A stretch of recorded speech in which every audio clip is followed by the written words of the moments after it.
Malam itu, satu kampung tiba-tiba gempar.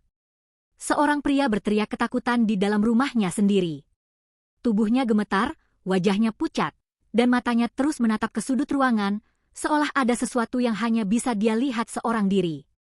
Padahal beberapa jam sebelumnya, pria itu masih tertawa dan dengan berani menghina seorang ulama di depan banyak orang. Tak ada yang menyangka, setelah ucapan itu keluar dari mulutnya, sesuatu mulai terjadi pada dirinya. Sesuatu yang membuat seluruh warga kampung merasa takut. Apa yang sebenarnya terjadi pada pria itu malam tersebut? Simak kisahnya sampai selesai. Malam itu suasana kampung Sukamaju sebenarnya sangat tenang. Angin berhembus pelan melewati rumah-rumah kayu yang berjajar di sepanjang jalan kecil desa itu.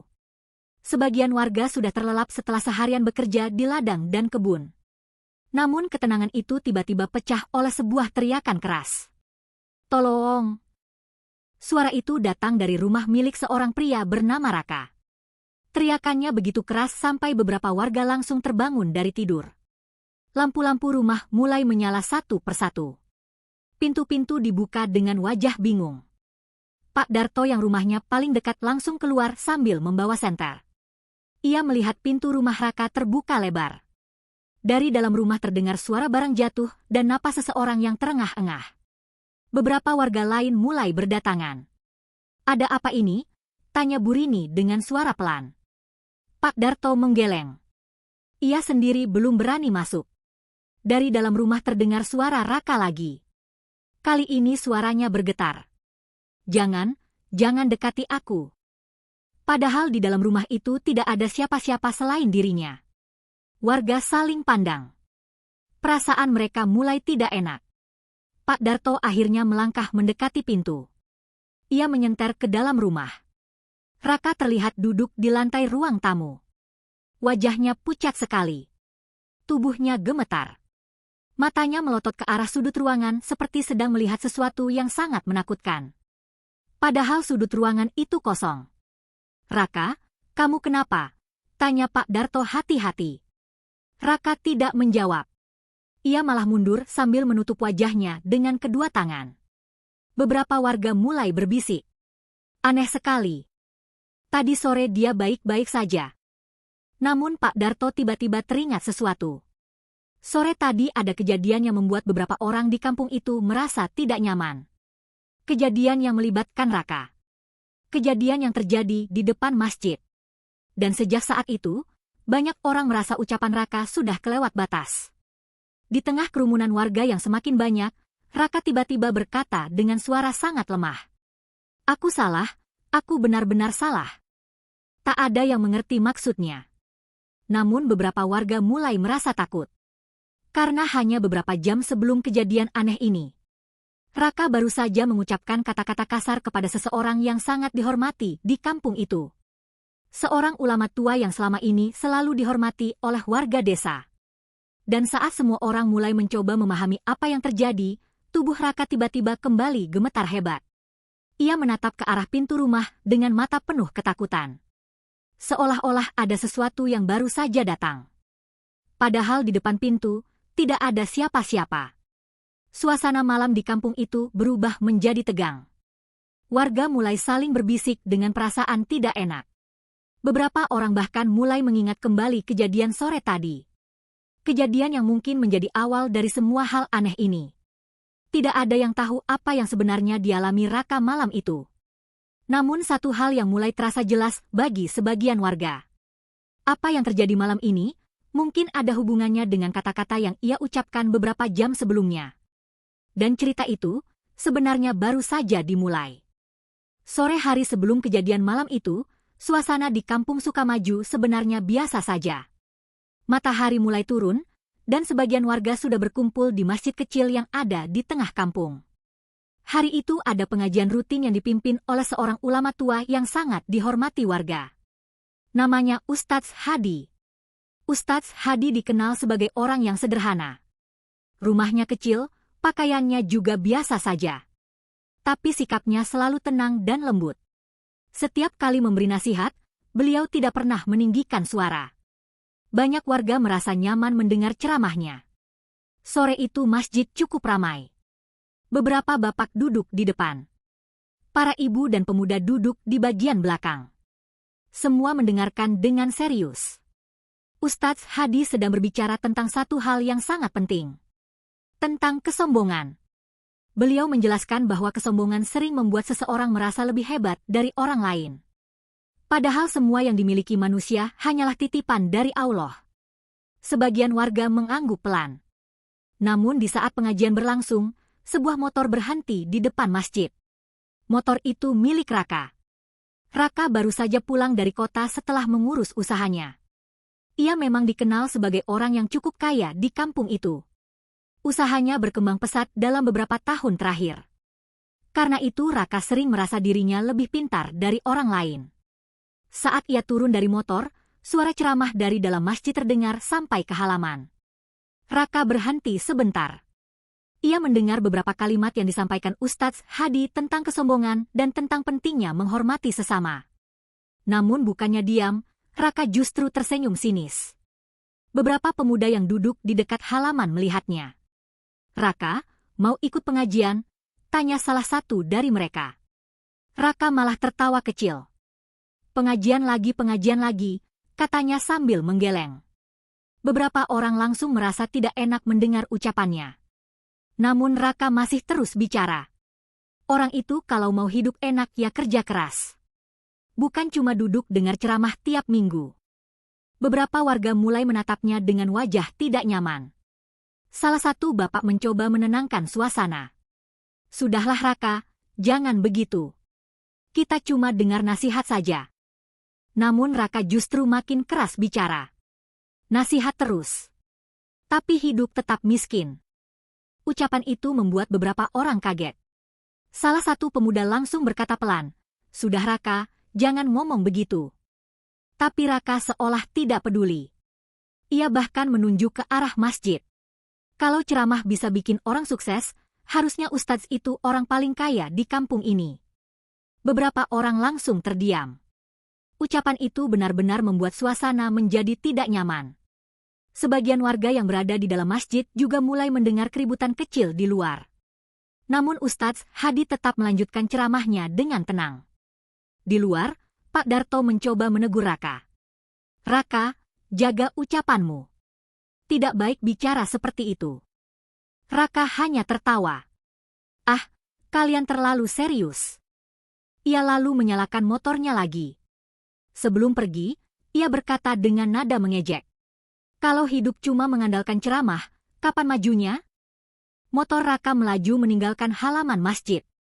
Beberapa warga hanya bisa menggeleng pelan. Sementara di dalam masjid, pengajian tetap berjalan. Setelah ceramah selesai, salah satu warga mendekati Ustadz Hadi dan menceritakan apa yang terjadi di luar tadi. Namun reaksi Ustadz Hadi sangat tenang. Beliau hanya tersenyum kecil.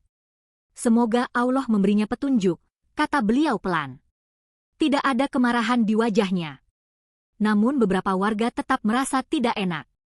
Karena ucapan Raka tadi dianggap sudah sangat keterlaluan. Dan tidak ada satupun orang di kampung itu yang menyangka. Beberapa jam setelah kejadian itu, sesuatu yang aneh akan mulai terjadi pada Raka. Sesuatu yang membuat seluruh kampung akhirnya merasa takut. Setelah meninggalkan halaman masjid, Raka langsung pulang ke rumahnya. Wajahnya terlihat santai seperti tidak terjadi apa-apa. Ia bahkan sempat bersiul kecil saat memarkir motornya di depan rumah. Rumah Raka cukup besar dibanding rumah warga lain di kampung Sukamaju. Halamannya luas dan ada lampu terang di teras.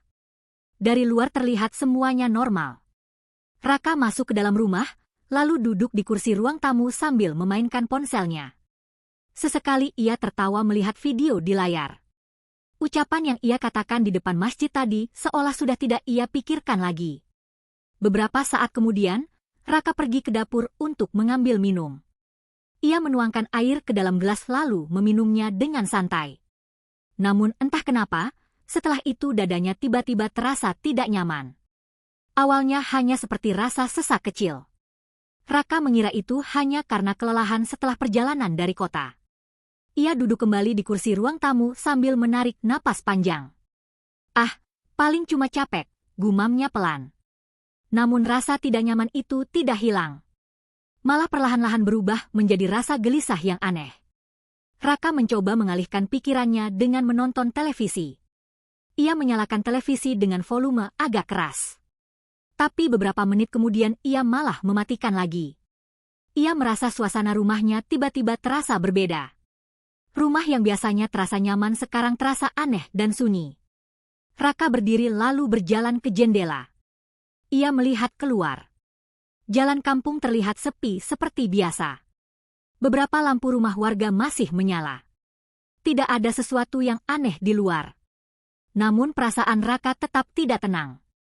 Ia mulai berjalan mondar-mandir di ruang tamu. Sesekali ia mengusap wajahnya yang mulai berkeringat. Aneh sekali, katanya pelan. Padahal udara malam itu cukup sejuk. Raka mencoba masuk ke kamar untuk beristirahat. Ia merebahkan tubuhnya di atas tempat tidur. Namun baru beberapa detik memejamkan mata, ia langsung membuka lagi. Jantungnya berdetak lebih cepat dari biasanya. Perasaan gelisah itu semakin kuat. Raka duduk kembali di tepi tempat tidur. Ia mulai merasa seperti ada yang memperhatikannya. Padahal di dalam kamar itu tidak ada siapa-siapa. Raka menoleh ke arah pintu kamar. Pintu itu tertutup. Ia menoleh ke arah jendela. Jendela juga tertutup rapat. Semua terlihat normal. Namun entah kenapa perasaan takut mulai muncul perlahan di dalam hatinya. Raka berdiri lalu keluar dari kamar. Ia kembali ke ruang tamu. Lampu ruang tamu masih menyala terang. Ia mencoba menenangkan diri dengan minum lagi. Saat berjalan menuju dapur, langkahnya tiba-tiba terhenti. Ia merasa seperti mendengar sesuatu dari arah depan rumah. Seperti suara langkah kaki. Raka berdiri diam beberapa detik. Ia menahan napas. Suara itu hilang. Raka menggeleng pelan. Mungkin cuma suara kucing, katanya mencoba menenangkan diri. Ia kembali berjalan ke dapur. Namun saat ia mengambil gelas, tiba-tiba terdengar suara keras dari arah depan rumah. Suara itu seperti sesuatu yang jatuh di teras. Raka langsung kaget. Gelas di tangannya hampir terlepas. Ia menatap ke arah pintu rumah dengan wajah tegang. Beberapa detik suasana kembali sunyi. Raka mulai merasa jantungnya berdetak lebih cepat. Dengan langkah pelan ia berjalan menuju pintu. Tangannya menyentuh gagang pintu. Ia membuka pintu itu perlahan. Angin malam langsung masuk ke dalam rumah. Raka melihat ke halaman. Lampu teras menyala terang. Namun halaman rumahnya kosong. Tidak ada orang. Tidak ada benda yang jatuh. Tidak ada apapun. Raka berdiri di pintu beberapa saat dengan wajah bingung. Siapa tadi? Gumamnya. Ia melangkah sedikit keluar rumah sambil melihat ke kiri dan kanan. Jalan kampung terlihat sepi. Tidak ada satupun orang lewat. Raka akhirnya kembali masuk ke dalam rumah. Namun saat ia menutup pintu dan berbalik badan, tiba-tiba tubuhnya terasa sangat lemas. Kakinya seperti kehilangan tenaga. Raka terjatuh duduk di lantai ruang tamu. Napasnya menjadi berat. Keringat dingin mulai muncul di dahinya. Dan untuk pertama kalinya malam itu, perasaan takut benar-benar mulai menguasai dirinya. Raka masih duduk di lantai ruang tamu. Napasnya terasa berat dan tidak teratur. Tangannya memegang dadanya yang terasa semakin sesak. Keringat dingin terus mengalir di wajahnya. Ia mencoba berdiri, tetapi kakinya terasa lemah seperti tidak punya tenaga. Apa yang terjadi dengan tubuhku? Gumamnya dengan suara pelan. Raka memaksa dirinya berdiri dengan berpegangan pada meja. Tubuhnya masih gemetar. Ia berjalan perlahan menuju kursi lalu duduk. Matanya melihat ke sekeliling ruang tamu. Lampu masih menyala terang. Televisi mati. Tidak ada siapa-siapa di dalam rumah itu. Namun perasaan takut yang aneh terus menghantui pikirannya. Raka mencoba menenangkan diri dengan menarik napas panjang. Beberapa detik kemudian suasana kembali sunyi. Tiba-tiba, krak. Sebuah suara kecil terdengar dari arah dapur. Raka langsung menoleh cepat. Wajahnya tegang. Ia menunggu beberapa detik, berharap suara itu tidak muncul lagi. Namun beberapa saat kemudian terdengar lagi suara lain. Seperti sesuatu yang bergeser. Raka berdiri perlahan. Langkahnya pelan menuju dapur. Setiap langkah terasa berat. Saat sampai di pintu dapur, ia berhenti. Raka melihat ke dalam. Semua terlihat biasa saja. Piring di rak dapur masih tersusun rapi. Kursi masih berada di tempatnya. Namun entah kenapa udara di dapur terasa lebih dingin. Raka merasa bulu kuduknya berdiri. Ia menelan ludah. "Siapa di sana?" katanya pelan. Tidak ada jawaban. Suasana tetap sunyi. Raka mulai merasa kepalanya pusing. Ia kembali ke ruang tamu dengan langkah cepat. Namun saat ia sampai di tengah ruang tamu, tiba-tiba sebuah suara terdengar lagi. Kali ini bukan dari dapur. Suara itu seperti datang dari arah pintu depan. Tok, tok, tok. Raka langsung menoleh ke arah pintu. Wajahnya berubah pucat. Seseorang seperti sedang mengetuk pintu rumahnya. Padahal malam sudah cukup larut. Raka tidak langsung bergerak. Ia hanya menatap pintu itu dengan napas yang semakin cepat. Tok, tok, tok. Suara ketukan itu terdengar lagi. Raka akhirnya berjalan mendekat dengan sangat hati-hati. Saat ia hampir sampai di pintu, suara ketukan itu tiba-tiba berhenti. Raka berdiri diam beberapa detik. Tangannya perlahan menyentuh gagang pintu. Ia membuka pintu itu sedikit. Angin malam langsung masuk. Raka melihat keluar. Halaman rumahnya kosong. Tidak ada satupun orang berdiri di sana. Jalan kampung juga terlihat sepi. Tidak ada suara langkah kaki menjauh. Tidak ada bayangan siapapun. Raka mulai panik. Ia menutup pintu dengan cepat lalu mundur beberapa langkah. Tubuhnya kembali gemetar. "Apa yang sebenarnya terjadi?" katanya dengan suara hampir berbisik. Perasaan takut kini benar-benar menguasai dirinya. Ia berjalan mundur sampai ke tengah ruang tamu. Tiba-tiba, lampu ruang tamu berkedip sekali. Raka langsung menatap ke atas. Lampu itu kembali menyala normal. Namun belum sempat Raka bernapas lega, lampu itu berkedip lagi. Kali ini 2 kali. Raka mulai benar-benar ketakutan. Ia menutup wajahnya dengan kedua tangan. "Cukup, cukup," katanya dengan suara gemetar. Namun saat ia menurunkan tangannya, matanya tiba-tiba melihat sesuatu di sudut ruangan. Sesuatu yang membuat tubuhnya langsung membeku. Raka menatap sudut ruang tamu itu dengan mata membesar. Wajahnya berubah semakin pucat. Bibirnya bergetar. Dan tanpa sadar ia mundur perlahan sambil berbisik dengan suara penuh ketakutan. "Jangan, jangan dekati aku." Padahal sudut ruangan itu terlihat kosong bagi siapapun yang melihatnya. Namun bagi Raka, malam itu baru saja berubah menjadi sesuatu yang sangat menakutkan. Raka terus mundur perlahan dari sudut ruang tamu. Matanya tidak berkedip. Ia menatap ke arah sudut ruangan itu dengan wajah penuh ketakutan. Tubuhnya gemetar semakin hebat. "Jangan, jangan mendekat," ucapnya dengan suara bergetar. Padahal jika orang lain berada di sana, sudut ruangan itu terlihat kosong. Tidak ada apa-apa selain dinding dan lemari kecil. Namun Raka seperti melihat sesuatu yang sangat menakutkan. Ia terus mundur sampai kakinya menyentuh meja ruang tamu. Tangannya berusaha meraba meja itu untuk menahan tubuhnya. Napasnya semakin cepat. Keringat dingin membasahi wajahnya. aku salah," katanya berulang kali. Tiba-tiba sebuah gelas yang berada di atas meja jatuh ke lantai. Prang! Suara pecahan kaca itu terdengar keras di dalam rumah.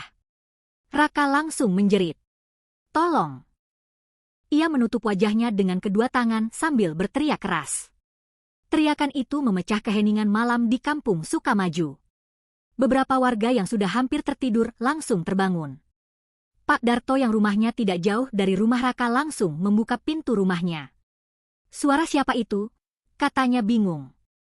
Teriakan itu terdengar lagi. "Tolong, jangan dekati aku." Pak Darto langsung mengambil senter lalu berjalan cepat menuju rumah Raka.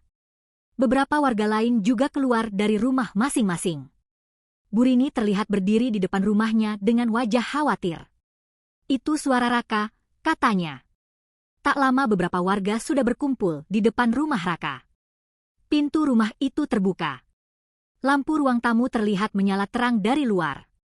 Namun dari dalam rumah terdengar suara Raka yang masih terengah-engah. Pak Darto mendekati pintu dengan hati-hati. "Raka, kamu kenapa?" panggilnya. Tidak ada jawaban. Pak Darto akhirnya menyenter ke dalam rumah. Ia melihat Raka duduk di lantai ruang tamu. Tubuhnya gemetar. Wajahnya pucat seperti orang yang sangat ketakutan. Beberapa warga mulai masuk ke dalam rumah. "Raka, ada apa?" tanya salah satu warga. Raka tidak langsung menjawab. Matanya masih menatap ke arah sudut ruangan yang sama. Ia terlihat sangat takut. "Di sana," katanya pelan sambil menunjuk ke arah sudut ruangan. Semua warga langsung melihat ke arah yang ditunjuk Raka. Namun tidak ada apa-apa di sana. Hanya dinding dan lemari kecil. Pak Darto mencoba mendekat ke arah Raka. "Tenang dulu, Raka. Tidak ada siapa-siapa di sini," katanya menenangkan. Namun Raka justru mundur lagi. Matanya penuh ketakutan. "Kalian tidak lihat?" katanya dengan suara gemetar. Semua warga saling pandang. Mereka mulai merasa bingung. Beberapa warga mencoba menenangkan Raka. Ada yang mengambilkan air minum. Namun tangan Raka tetap gemetar saat menerima gelas itu. Ia bahkan hampir menjatuhkannya. Wajahnya terus pucat. Napasnya masih tidak teratur. Aku salah," katanya lagi dengan suara sangat lemah. Pak Darto mulai merasa ada sesuatu yang tidak biasa. Ia menatap Raka dengan serius. "Salah apa, Raka?" tanyanya pelan.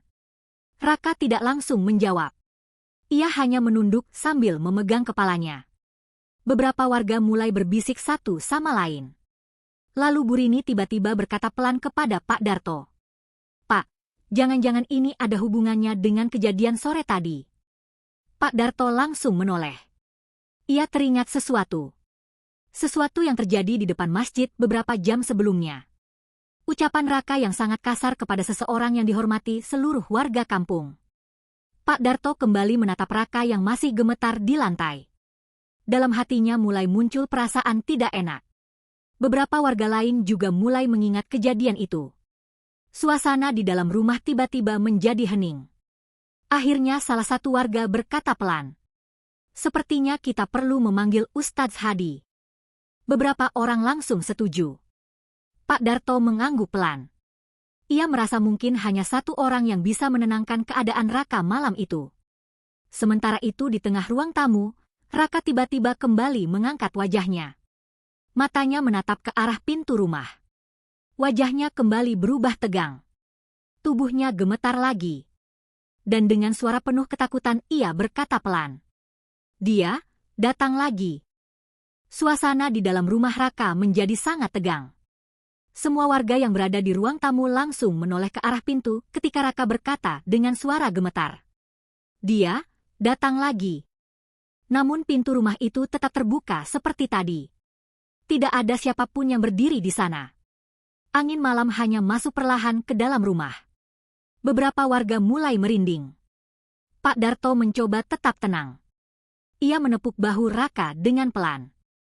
"Raka, tidak ada siapa-siapa di sana," katanya mencoba menenangkan. Namun Raka menggeleng keras. Matanya tetap menatap pintu dengan penuh ketakutan. "Aku salah, aku sudah keterlaluan," ucapnya sambil menunduk.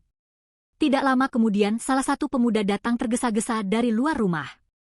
"Nanti sebentar lagi Ustadz Hadi datang," katanya kepada warga. Semua orang langsung memberi jalan ketika beberapa menit kemudian seorang pria tua berjalan pelan memasuki rumah Raka. Beliau adalah Ustadz Hadi. Wajahnya tetap tenang seperti biasa. Beliau melihat ke arah Raka yang masih duduk di lantai dengan tubuh gemetar. Ustadz Hadi mendekat perlahan lalu duduk di kursi yang tidak jauh dari Raka. Suasana rumah itu langsung menjadi sangat hening. "Raka," kata Ustadz Hadi dengan suara lembut. Raka langsung menoleh. Begitu melihat Ustadz Hadi, wajahnya berubah semakin sedih. Air matanya mulai jatuh. Ia berusaha berdiri namun kakinya masih lemah. Akhirnya ia hanya merangkak mendekat. Di depan semua warga kampung, Raka menangis dengan suara tertahan. "Saya salah, Ustadz, saya benar-benar salah."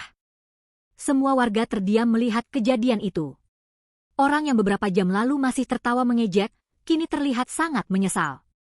"Saya sudah bicara kasar, saya menghina Ustadz di depan masjid," kata Raka dengan suara patah-patah.